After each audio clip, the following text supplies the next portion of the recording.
नमस्कार सर। नमस्कार जी। सर क्या नाम है आपका? मेरा नाम महेंद्र कुमार है जी। महेंद्र जी कहाँ से आए हैं आप? मैं फरीदाबाद करुणा नगर से आया हूँ जी। संत रामपाल जी महाराज की शरण में आने से पहले आप क्या भक्ति साधना करते थे? संत रामपाल जी महाराज जी की शरण में आने से पहले विशेष हम श्री कृष्ण जी भगवान की पूजा किया करते थे और मंगलवार के दिन हनुमान जी को प्रसाद चढ़ाया करते थे। सर ये सब जो पूजा आप करते थे इनका क्या आधार था? क्या आपने कोई गुरु बना रखा था?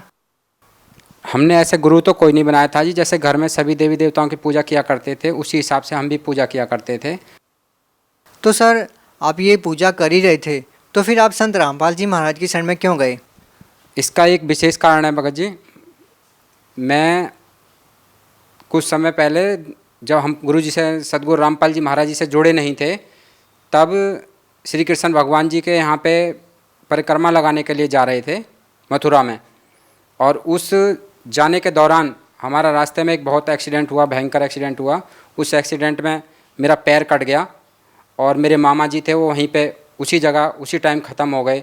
उससे मेरे दिल को बहुत ही दुख हुआ और मेरी बिल्कुल आस्था हट गई। और उसके बाद में किसी में भक्ति करने की रुचि नहीं रही थी।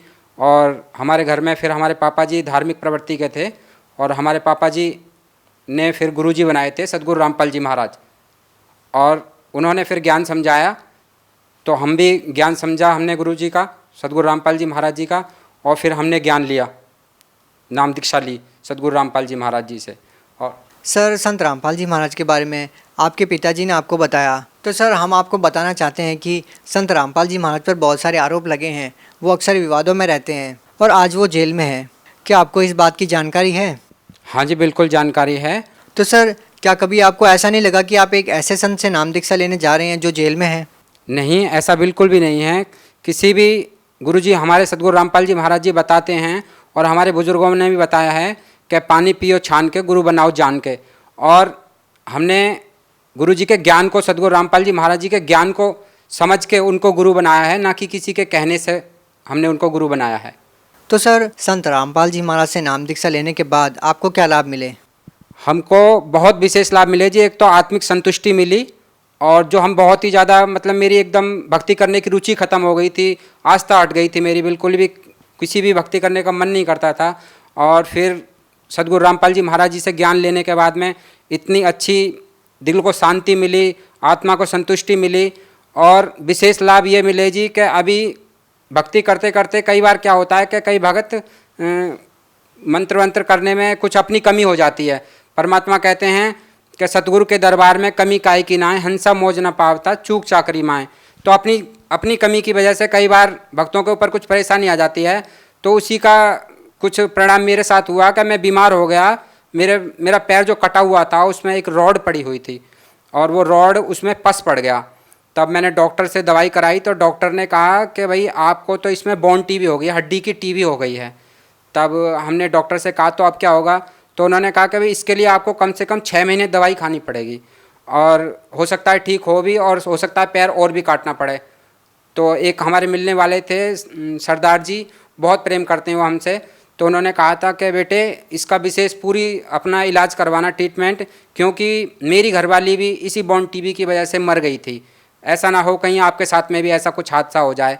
तो हमें तो विश्वास था और हमने परमात्मा सदगुरु रामपाल जी महाराज जी से प्रार्थना करी कि सदगुरुदेव दास के ऊपर ऐसे ऐसे परेशानी आ गई है। और तो गुरु जी ने कहा बेटा भक्ति करो, सब ठीक हो जाएगा।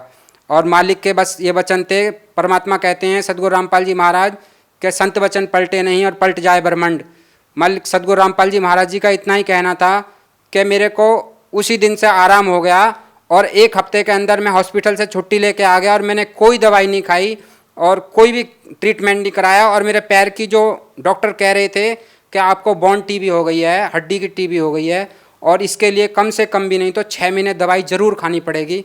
और वो मालिक की दया से, सदगुरु रामपाल जी महाराज जी की दया से बिल्कुल ठीक हो गई। सर इसका इलाज आपने कहाँ करवाया था? कौन सा डॉक्टर ने आपको ये कहा था? ये हमारे फरीदाबाद में है जी, बहुत बढ़िया माना हुआ हॉस्पिटल है, सर्वोदय हॉस्पिटल, सेक्टर 19 में पड़ता है जी। ये वहाँ पे कराया था। उसके बाद में वहाँ से उन्होंने कह दिया था कि भाई अब आपका कोई इसमें वो नहीं है, इसका तो बहुत ज़्यादा काम खराब हो गया है, आप ऐसा करो घर पे जाओ और घर पे ही जाके अपना ट्रीटमेंट कराओ, क्योंकि उन्होंने कह दिया था कि शायद अब ये मेरी ठीक होने वाली नहीं थी।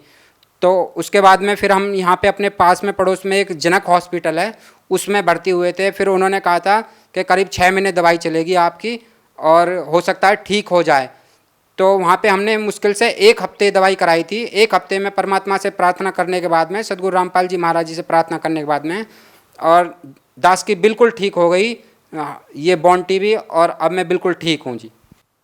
सर यहाँ पर एक बड़ी विचित्र बात देखने को मिल रही है, क्योंकि सर साइंस का ज़माना है और आज के टाइम इस आधुनिक युग में लोगों का इन बातों पे विश्वास करना कि जैसे आपने बताया कि संत रामपाल जी महाराज ने आपको कहा कि ठीक हो जाएगा और उसी पल से आपको उस बीमारी में राहत मिलना शुरू हो गई और 1 हफ्ते के अंदर आपकी सारी हुई बीमारी दूर हो गई। तो सर आज के इस आधुनिक युग में आज के जो लोग हैं, क्या वो इस बात को स्वीकार करेंगे? आप उनको कैसे समझाएंगे, या सर क्या कहना चाहते हैं? बिल्कुल स्वीकार करेगा जी।